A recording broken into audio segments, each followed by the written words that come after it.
serving businesswoman. She's serving confidence.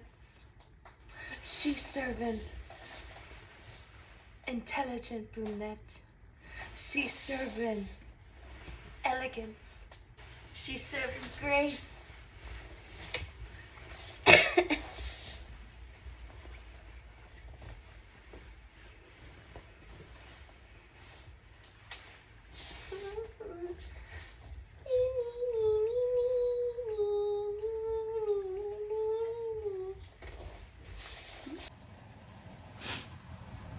Okay, so this is gonna be my confession tapes of just like a diary entry for the vlog.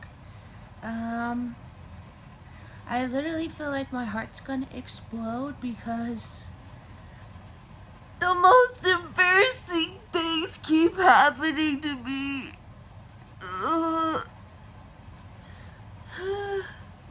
Okay, whew. Let me breathe for a minute. Okay, so the guy that I'm buying my home from, he's been really nice helping me and all that. And like when I first moved here, I had a lot of trouble like moving because I had to walk upstairs and stuff. And he helped me move my stuff in. He put in a new toilet in here, so I had a working toilet. Him and his team, like him and his son and worker, like I'll just say him and his team, came out here and fixed the holes in the walls. There was like big super like Hulk smash punches in the walls, and they like put some kind of putty stuff over it. They still have to sand it, but I'm not really worried about it or whatever, but you know, now that it's covered or whatever. But what was I saying? Oh, I want to say something because we had like a really bad storm. Like for the last 3 days I haven't had any internet at all, and so I can't even watch YouTube. I can't get on Facebook to check stuff. I'll have signal for 5 minutes and then it'll be gone for hours. The wind's been blowing a lot. It's been super cloudy, rainy. It hailed for a little bit last night. And the person that I'm buying this home from, a little bit of interesting history about it is there was a wedding in the backyard. So the previous owner or whatever, they had their wedding outside at the back of the home. So I just thought that was interesting little history, and to just kind of like synchronicity type stuff, like when you're manifesting things. Like if you're like I didn't hear about this story until after I was already here. Like for a few days I've been kind of constantly in contact with, because I was the one looking for houses. Okay, so I had to give up on my realtor. My realtor wasn't helping me at all. She refused to look for anything in my price range. She said I wasn't gonna find anything. She said there was no trailers, but the funny thing was she only showed me 2 places. And then she sent me off to some people named Sherry, and I can't remember his name. Funny thing is, I can't remember his name, but he seemed like a pretty decent guy. But she was kind of, she was like the typical fake, nice blonde, But she like that energy when behind closed doors she's probably like super vain. Yeah. So anyway, they showed me 2 places, and there was one place I liked, and Vicky Crocker talked me out of getting it. It was cheaper than this place, and it was nice, and it had land, and it was private, so technically it was a little bit better. But the road getting up to it on the mountain it was bad. Like, if I would have drove up there in the Jeep, it would have probably popped my tire. But I thought about it and I was like, well, maybe I could personally fix that. But they talked me out of getting it. And I think back to that and I'm like, yeah, that's just when I started to distrust Vicky Crocker. Also, she told me in order to take me to look at places, I had to sign this waiver, which turned out to be an agreement form for putting my home up to sale. So it was like a scam. And I remember when I signed it, I remember her clearly saying, yeah, good girl. Like I was a dog when I signed it. So I was like, I think back on that and I'm like, well, you know and you believe in God and stuff, like karma's gonna get her, obviously. Like, I mean, when you sell a place where everyone's ancestors are buried, grandpa, Uncle Donnie, grandma, dad, the dogs, all the animals, that's like 5 people like haunting you. Okay, that's 5 people cursing the hell out of anyone that was involved in it, from legal to the people buying it. And that doesn't have nothing to do with me. That has everything to do with God's plan, and why everything happened the way it happened is to test people. Are you going to choose the right way or the wrong way? And the blacks chose the wrong way. They chose, when it really mattered, to say that dad really did matter in the family, even though he wasn't a black, and to atone for all the things he's done and put me through. That was why the things were made the way they were, okay? And because my family didn't have all the answers as to why, they assumed a lot of things. And greed, division, the devil manipulates people and gets them to do things either that they would never do, or maybe it was just deep inside them, or usually it's from problems they have deep-seated in them of not feeling adequate with themselves, not loving themselves.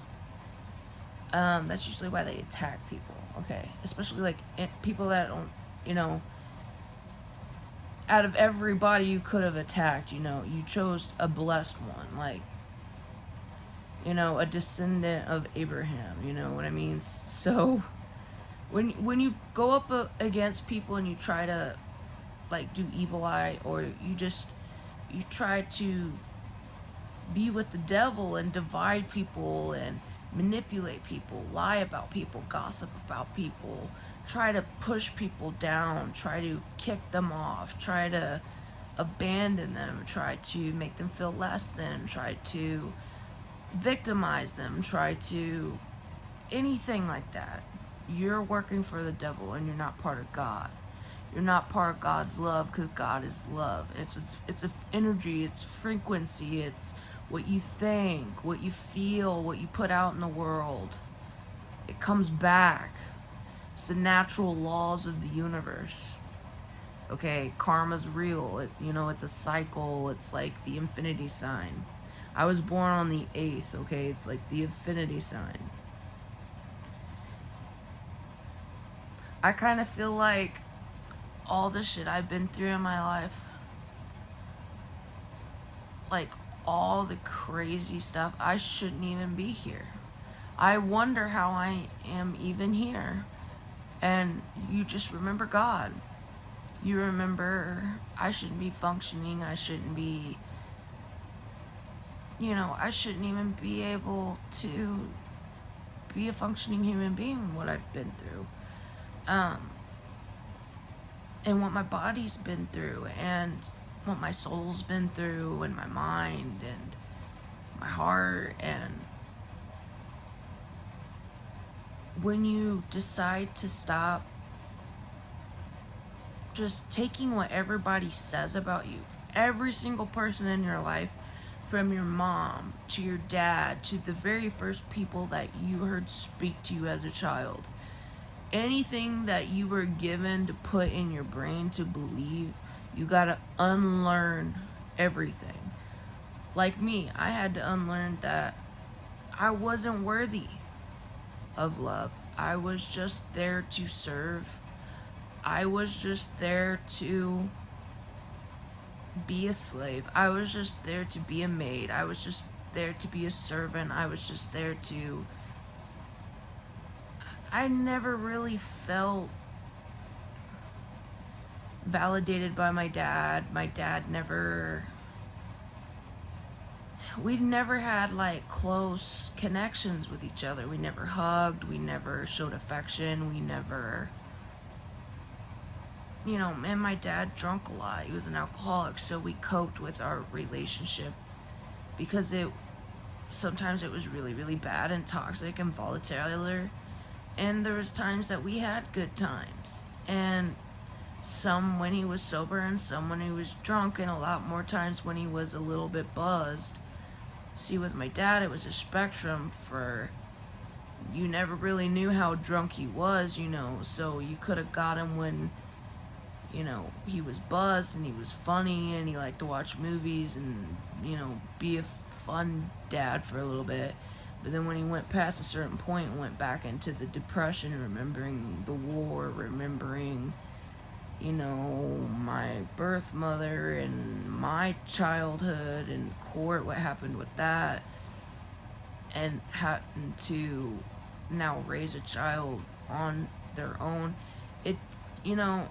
I understand a lot of things my dad did and a lot of stuff he felt guilty for the choices he made.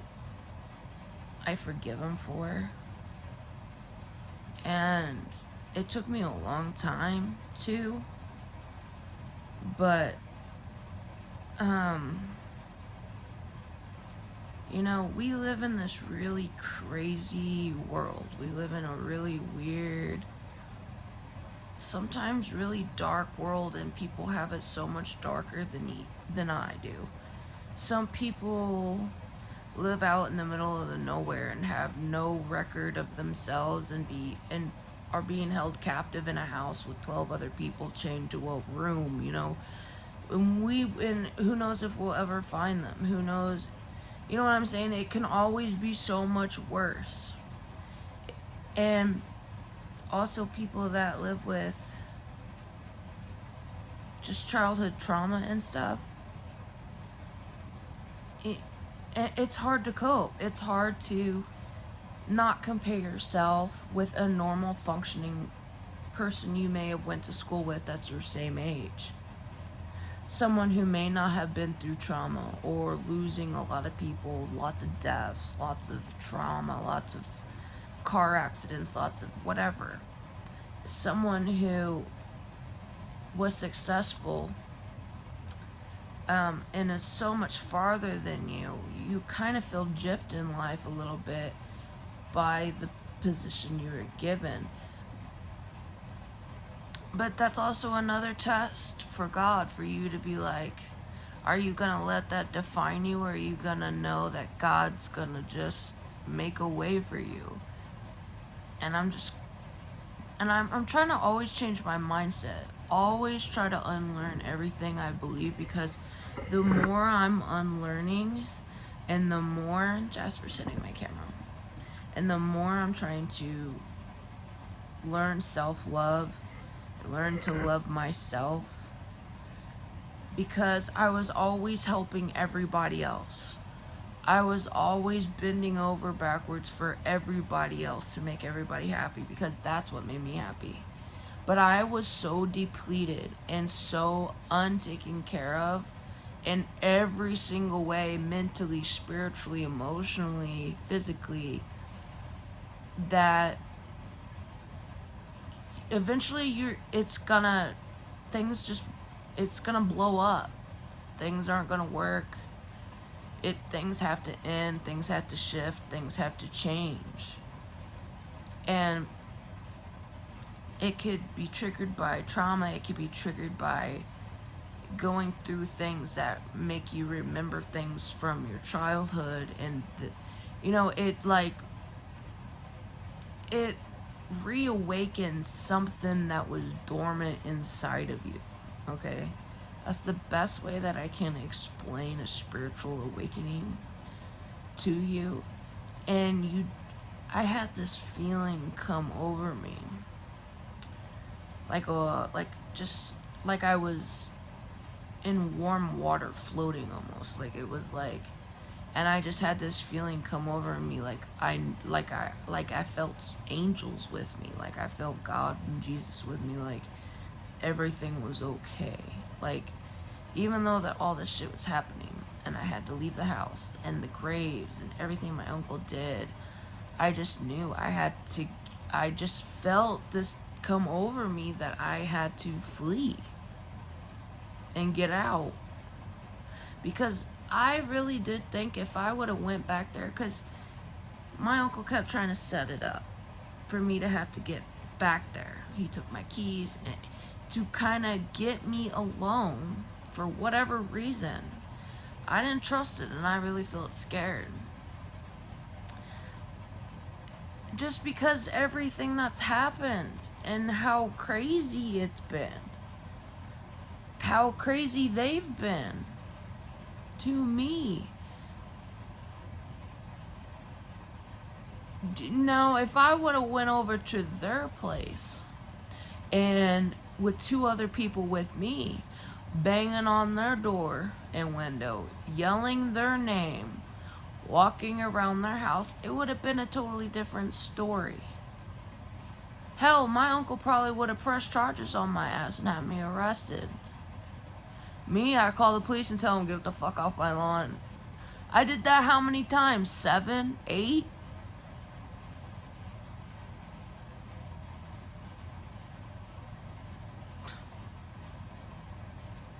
I don't know.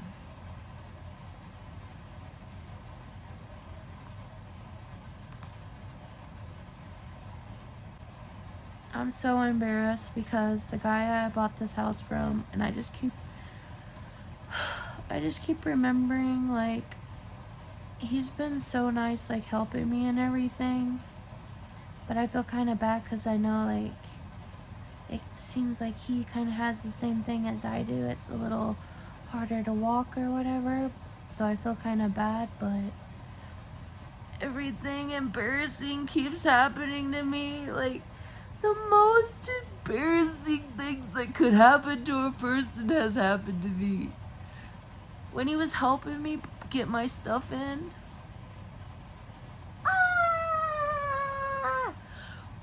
when he was helping me get my stuff in, my underwear fell out. No! And I was like, no. He's like, no, let's help you get it out. I was like, no, my internet stuff's in here. No, my internet stuff's in. And then my cat tail falls out and my cat paws, and I'm like,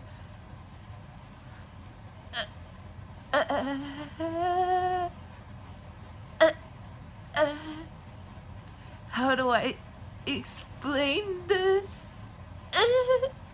And then I felt my soul leave my body, and I was like,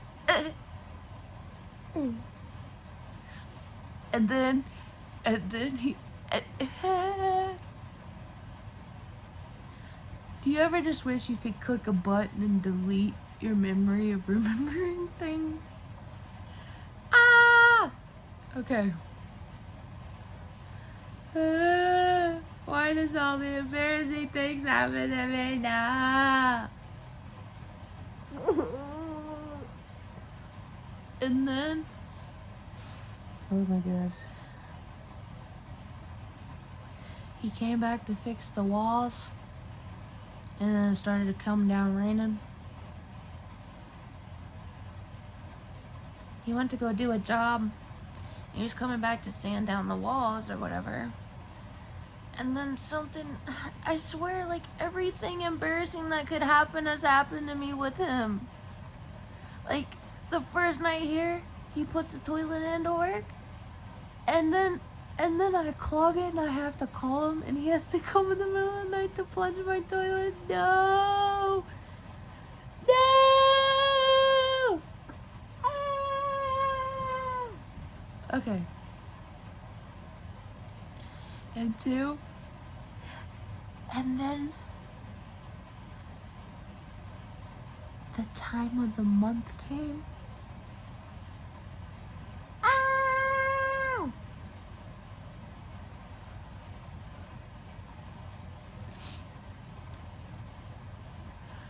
And because of the way I had rushed out of my grandma's house, I didn't think to look under the sink to grab my feminine products. My Christmas Santa's soap was under there too. Well, and I left my clothes in the washer and dryer. Well,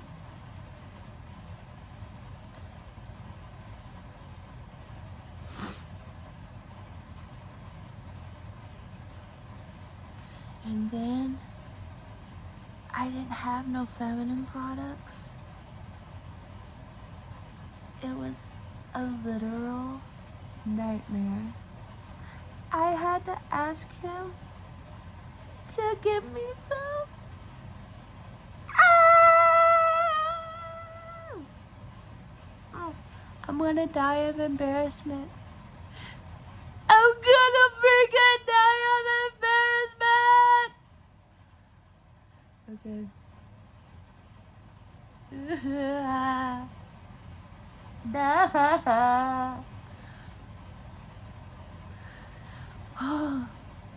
I swear everything embarrassing has happened.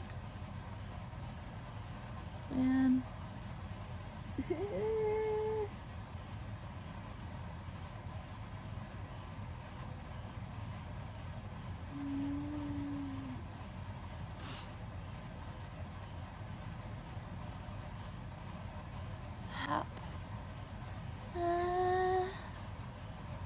I think it's gonna be a week before they do that. What am I gonna do until then?